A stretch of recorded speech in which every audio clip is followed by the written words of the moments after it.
नमस्कार, knocking-news.com में आपका स्वागत है। मैं हूं गिरिजेश वशिष्ठ। दिल्ली के विधानसभा चुनाव हौले हौले चुपके चुपके आ गए और पता नहीं चल रहा है, लेकिन दिल्ली के चुनाव पे सबकी नज़र है। उसकी वजह यह है कि केजरीवाल का जो राजनीतिक भविष्य है वो इन चुनावों पर निर्भर करेगा, क्योंकि केजरीवाल के साथ बहुत सारे ऐसे घटनाक्रम हाल में हुए, जेल जाना पड़ा, उनके साथी सारे जेल चले गए, बहुत सारा वातावरण लगातार टकराव रहा एलजी के साथ। एक संघर्षपूर्ण 5 साल, ऐसे 5 साल जिसमें लगातार चुनौतियां झेली और उसके बाद वो वापस लौटकर आए हैं।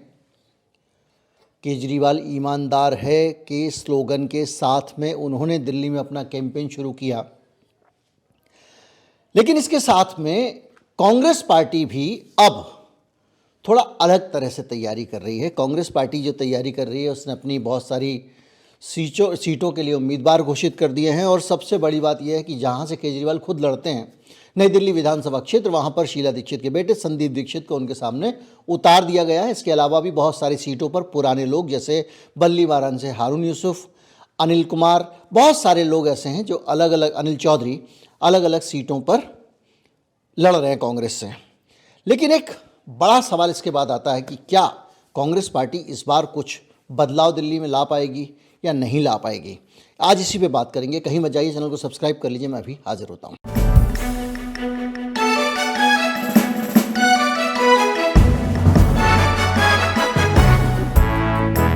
पहले बात करते हैं कांग्रेस की कमजोरियों की और खूबियों की। कांग्रेस पार्टी की आज ये हालत क्यों है, क्यों कांग्रेस पार्टी सत्ता में वापस नहीं आ पा रही है और क्यों कांग्रेस पार्टी सत्ता से बाहर गई।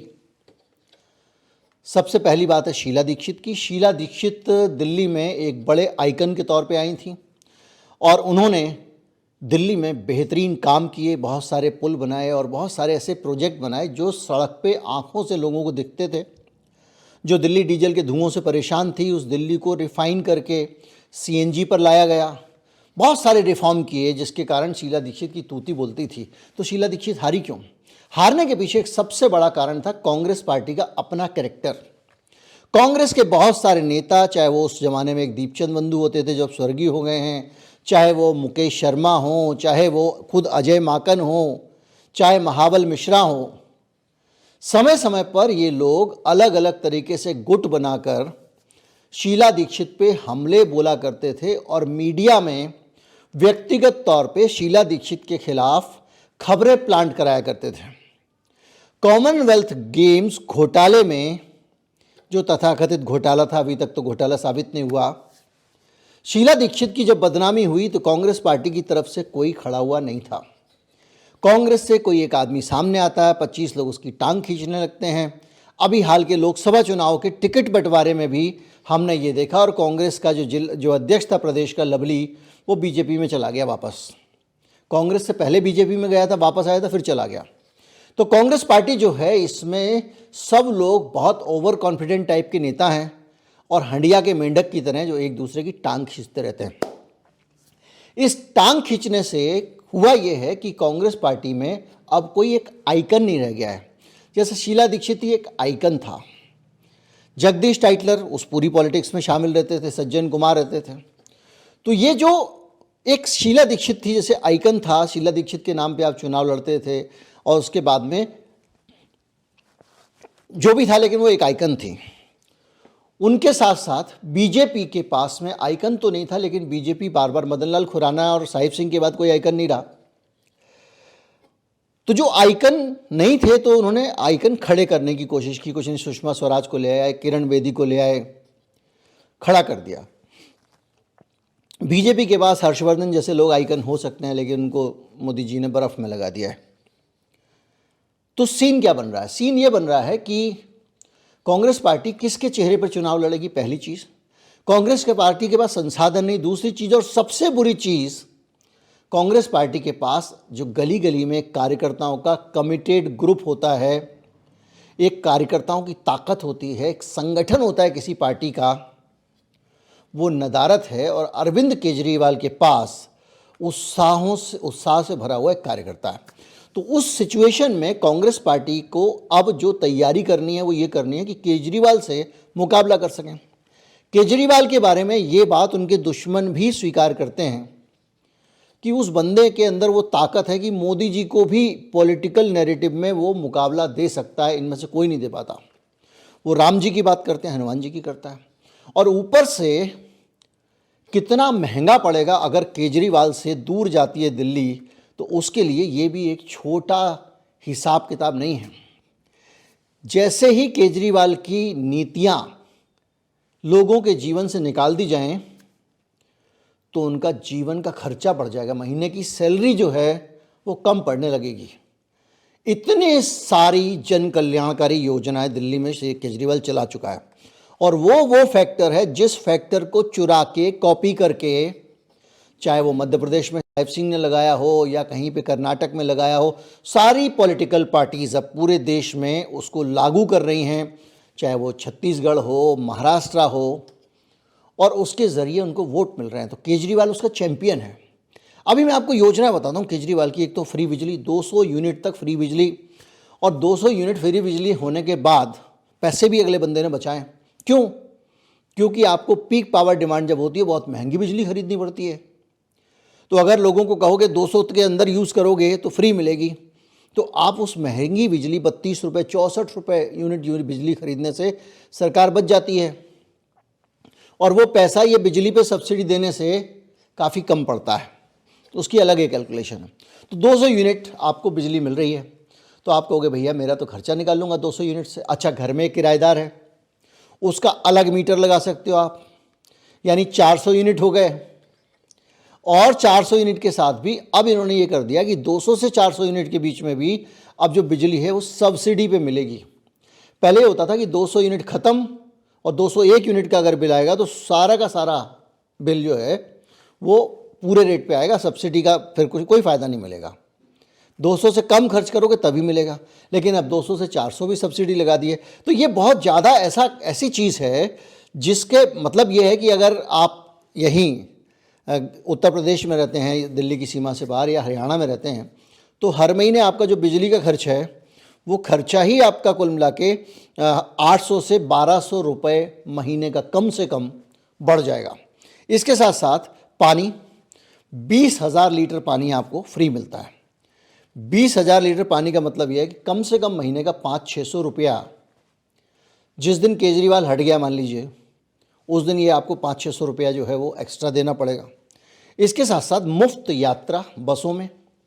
एक महिला है, किसी फैक्ट्री में काम करती है, कहीं बीड़ी बनाने का काम करती है, या कहीं किसी फैक्ट्री में जाके सिलाई तुरपाई का काम करती है, या कोई भी महिला है, वो सिक्योरिटी गार्ड हो सकती है, वो कहीं सफाई कर्मचारी हो सकती है, वो दिल्ली के किसी भी हिस्से में जाकर रोज़गार कमा सकती है। ईस्ट दिल्ली के किसी रीसेटलमेंट कॉलोनी में रहने वाली महिला अगर चाहे तो वो रोहिणी में नौकरी करके भी वहाँ पर भी 4 पैसे कमा सकती है। क्यों? क्योंकि उसको अपने घर से वहाँ तक जाने पे जो खर्चा है वो नहीं देना पड़ता। महिलाओं को मुफ्त है बस की सवारी। अगर ये सवारी बंद हो जाएगी तो जो 8 से 10,000 रुपये महीने कुल मिल रहे हैं महिला को, उसको 1,000 से 2,000 रुपये बस किराए पे देने पड़ेंगे। तो आप सोचिए, यही जिंदगी यही नोएडा में रहने वाली महिला को देने पड़ते हैं, यही फरीदाबाद गुड़गांव वाली को देने पड़ते हैं, गाजियाबाद वाली को देने पड़ते हैं, सोनीपत वाली को देने पड़ते हैं। तो ये जो आपकी लाइफ में वैल्यू एडिशन है उसका क्या करोगे? इसके अलावा सबसे बड़ी बात सेहत। आप बीमार हो जाते हो, डॉक्टर के पास जाते हो, 500 से 1,000 रुपये फीस लगती है। दवाइयाँ 1,000 रुपये की अलग से लिख देते हैं डॉक्टर साहब, और अगर डॉक्टर साहब जो है पर्चा बढ़िया बनाने के शौकीन हुए तो 2-2.5 हज़ार के लिख देंगे, कुछ टेस्ट वेस्ट भी लिख देंगे। दिल्ली सरकार ने अपना जो मोहल्ला क्लिनिक का जो कंसेप्ट बनाया है, एक तो पैसे बचाते हैं, क्योंकि अगर वही प्राथमिक स्वास्थ्य केंद्र बनाएंगे, महंगा दुनिया भर का खर्चा, कुछ नहीं, एक जगह बना के 2 कमरे की दे दी, और एक डॉक्टर साहब को, कोई भी MBBS डॉक्टर साहब को कहा कि साहब आपको हम कॉन्ट्रैक्ट पे रखेंगे, प्रति पेशेंट के हिसाब से पैसे देंगे, और उनको एक टैबलेट दे दी है कि जो दवा लिखनी है टैबलेट में लिखो और मुफ्त में दवा दे दो, ताकि रिकॉर्ड पे आ जाए। पेशेंट की पूरी पहचान टैबलेट में है, तो ये भी नहीं कि डॉक्टर साहब फ्री में किसी को दवा दे दें। और बहुत सारे टेस्ट जो हैं वो उन्होंने दे रखे हैं। तो एक तरह से कुल मिला के इतनी सारी तो एक तो फ्रीबी हैं, ऊपर से 1,000 रुपये महीना महिला को ऐसी पॉकेट मनी दे रहे हैं वो जो लाडली बहना योजना टाइप की। अभी परसों नरसों केजरीवाल ने एक और भाषण दिया, बोला भैया 2,100 रुपये हो जाएंगे, अब जो 1,000 2,100 हो जाएंगे, मैं जेल में था वरना अभी तक तो मैंने कर दिए होते। कैबिनेट ने पास कर दिया प्रपोजल। अब अगर केजरीवाल दोबारा आता है तभी 2,100 मिलेंगे, ये तो संदेश उसने दे दिया। तो किसको कुत्ते ने काटा है? कम से कम आज के टाइम में जब हम सब कहते हैं नेता सब एक जैसे हैं, कोई किसी का सगा नहीं है, इस टाइप की बातों से कि ये सब अपनी जो महीने का 8-10 हज़ार रुपये का खर्चा बढ़ा लेगा। ये चीज़ बताती है कि केजरीवाल के पास एक तो सबसे बड़ी एज ये है जो उसके फ्रीवी वाली स्कीम्स हैं। दूसरा, केजरीवाल की जो दूसरी सबसे बड़ी एज है वो ये है कि केजरीवाल एक आइकन बन गया है, और आइकन के तौर पे केजरीवाल के मुकाबले कौन, ये बार बार सवाल आता है। आप कितनी भी बात करें, कांग्रेस पार्टी में आइकन बने, नेशनल लेवल पे बने, प्रियंका गांधी बनी, राहुल गांधी बने, खड़गे साहब हैं, लेकिन दिल्ली में कौन? दिल्ली में तो आप बोलोगे ए आइकन है तो बी उसके पाँव में लठ मिला के देगा।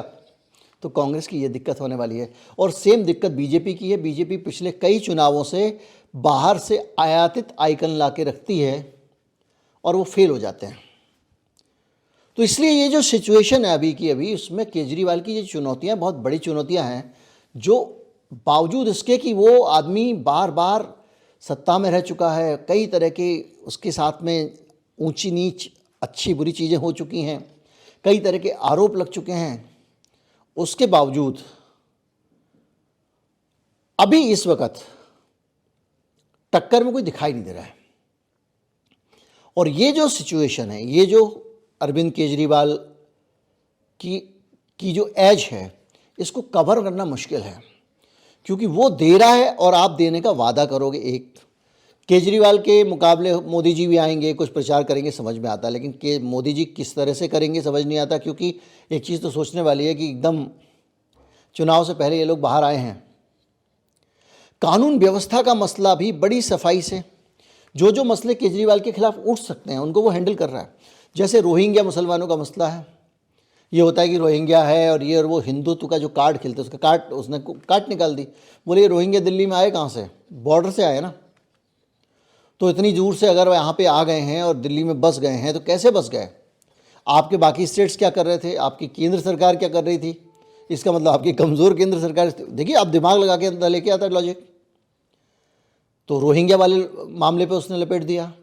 इसी तरह से अलग अलग बहुत सारे मामले आप देखेंगे जिसमें केजरीवाल बड़ी सफाई के साथ में बीजेपी को लपेट रहा है। और सबसे बड़ी ताकत तो क्या है बीजेपी के पास में? हिंदू मुसलमान है ना। रोहिंग्या वाले मसला हो गया, जैसे इस तरह के मसलों पे अगर उसने लपेट दिया, काम खत्म। तो जो भी है अभी तक की जो सिचुएशन है दिल्ली के चुनाव की, उसके हिसाब से मैं तमाम आलोचक हूँ केजरीवाल का, आप जानते हैं, उसके बावजूद मुझे लगता है कि वो इस चुनाव में अभी जिस हालत में है उसके मुकाबले, अब पॉलिटिक्स में कल कोई क्या कर सकता है पता नहीं, उसका मुकाबला अभी ना तो बीजेपी करती दिख रही है ना कांग्रेस करती दिख रही है। हो सकता है कुछ अच्छे नाम हो, कुछ सीटें हो, वो निकाल ले जाएं, लेकिन अब संदीप दीक्षित को आपने रख दिया, शीला दीक्षित के बेटे, नई दिल्ली में केजरीवाल के मुकाबले। अरे कब शीला दीक्षित लड़ती थी नई दिल्ली से? वो भैया सरकारी कर्मचारियों के डोमिनेंस वाला इलाका है, सरकारी कर्मचारियों के क्वार्टर ज़्यादा है उस इलाके में, उनके ट्रांसफ़र होते रहते हैं। होती होंगी कोई शीला दीक्षित, पूरी जनरेशन बदल गई है तब से।